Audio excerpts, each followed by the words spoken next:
আসসালামু আলাইকুম। এখন আমি কথা বলবো কনজারিং 4 মুভিটা নিয়ে।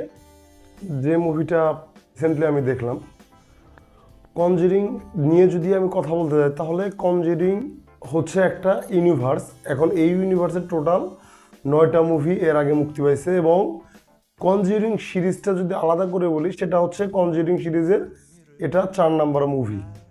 তো যারা আপনারা হরর লাভার আছেন তাদের জন্য কনজারিং সিরিজটা একটা আলাদাই এক্সপেকটেশন রাখে।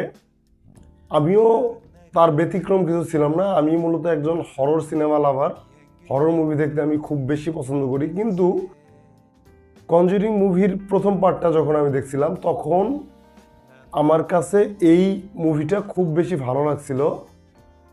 তার ধারাবাহিকতায় এই কনজারিং 4টা নিয়ে আমি অনেক বেশি এক্সপেকটেশন রেখেছিলাম, কিন্তু এই মুভিটা আমার কতটুকু এক্সপেকটেশন রাখছে সেটাই আমি এখন আলোচনা করার চেষ্টা করব।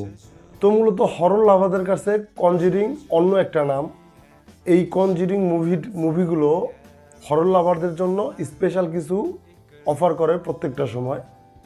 আপনারা এর আগে কনজারিংয়ের অন্যান্য মুভি যারা দেখেছেন তারা অবশ্যই বলতে পারবেন যে কনজারিং মুভির স্টোরি বা এর প্রেজেন্টেশনগুলো কেমন হয়ে থাকে। কনজারিং 4 মুভিটা আমার কাছে সত্যি কথা বলতে গেলে আগের পার্টগুলোর তুলনায় খুব বেশি স্পেশাল বা আলাদা কিছু লাগে নাই।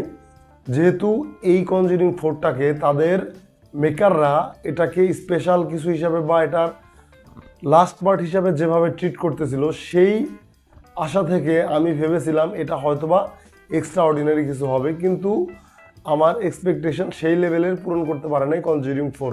তো এই মুভিটা যখন আপনি দেখতে বসবেন তখন এর আগের কনজারিং মুভিগুলো বা এই ইউনিভার্সের যে মুভিগুলো আছে সেগুলো দেখা অনেকাংশে বাধ্যতামূলক। কেননা কনজারিং 4-এর এড এবং লরেন যে ক্যারেক্টারগুলো আছে এর আগের মুভিগুলো না দেখলে হয়তোবা এই ক্যারেক্টার দুটো আপনাদের কাছে অপরিচিত লাগতে পারে। তো এই মুভিতে যে এক্সোরসিজম দেখানো হয়েছে, এড এবং লরেন তারা মূলত যে প্যারানর্মাল ইনভেস্টিগেশন করে, তারা কেন এই ইনভেস্টিগেশনগুলো করে এবং তাদের যে এক্সোরসিজম এইগুলোই বা তারা কেন করে, এই বিষয়টা জানতে হলে আপনাদের অবশ্যই কনজারিং এর আগের পার্টগুলো দেখতে হবে। না দেখলে হয়তোবা আপনারা এই মুভিটা তেমনভাবে রিলেট করতে পারবেন না। তো কনজারিং 4 মুভিটা একেবারে যে খারাপ মুভি তাও না, কিন্তু হয়তোবা আমার এক্সপেকটেশনটা এই সিনেমার জন্য অনেক বেশি হাই ছিল, সেজন্য হয়তোবা আমি কিছুটা ডিসঅ্যাপয়েন্ট হয়েছি।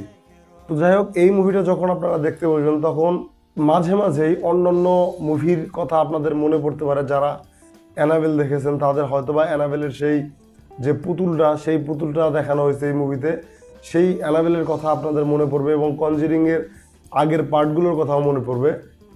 তো যারা এখনও পর্যন্ত কনজারিং 4টা দেখেন নাই তারা অবশ্যই দেখে নিতে পারেন।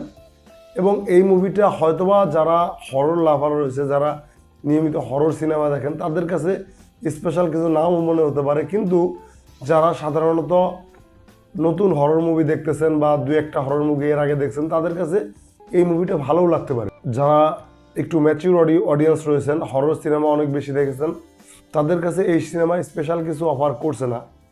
তো আজকের মতো আমার আলোচনা আমি এখানেই শেষ করছি। যাদের ভিডিও ভালো লাগবে তারা অবশ্যই লাইক, কমেন্ট, শেয়ার করবেন এবং পরবর্তী ভিডিও দেখার জন্য আমার চ্যানেলকে সাবস্ক্রাইব করবেন।